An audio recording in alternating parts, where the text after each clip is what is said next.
আসসালামু আলাইকুম। আজকে আপনাদের সামনে আরেকটা নতুন ভিডিও নিয়ে আসলাম। দেখা যাক আমার এই রেসিপিটা বানাতে কি কি লাগছে।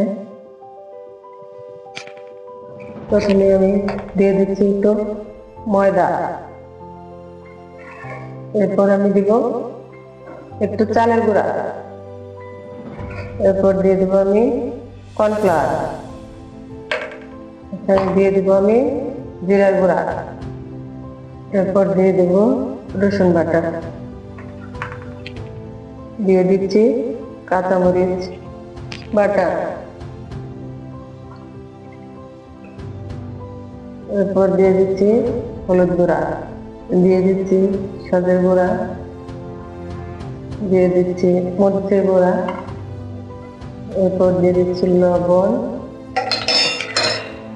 দিয়ে দিচ্ছি কাঁচামরিচ কুচি, দিয়ে দিচ্ছি পেঁয়াজ কুচি, এরপর দিয়ে দিচ্ছি একটু রসুন কুচি, দিয়ে দিচ্ছি একটু গরম মশলা। এবার সবকিছু আমি একটু একটু পানি দিয়ে ভালো করে মিশিয়ে নেব। এই তো আমার ব্যাটারটা গলানো হয়ে গেছে, এই তো এরকম করে নিয়েছি। এখন আমি এখানে দিয়ে দেবো এই তো সুন্দর করে ধুয়ে পরিষ্কার করে রাখা সরিষার তেল। এটা দিয়ে আজকের রেসিপিটা আমি তৈরি করবো। এই তো সবকিছু আমি সুন্দরভাবে মিশিয়ে নিয়েছি।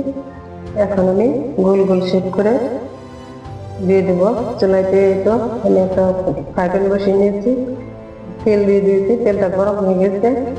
এখন আমি একটা একটা করে দিয়ে দেবো। এই তো গোল গোল শেপ করে এখন আমি একটা একটা করে কয়েকটি দিয়ে দিচ্ছি এই পাকোড়াগুলা। এই তো দেখেন পাকোড়াগুলো কত সুন্দর দেখা যাচ্ছে, সবগুলো দিয়ে দিচ্ছি। এখন আমি একটা একটা করে উল্টে দিব।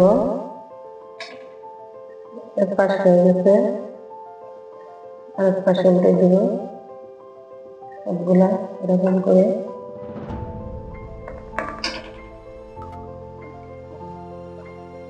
এই তো সবগুলো পাকোড়া হয়ে গেছে। এখন আমি একটা একটা করে নামিয়ে নিব।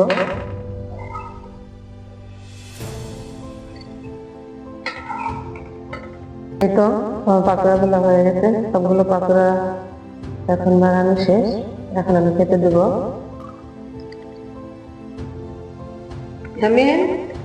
পাকোড়া কেমন হয়েছে আন্টি? অনেক মজা হয়েছে।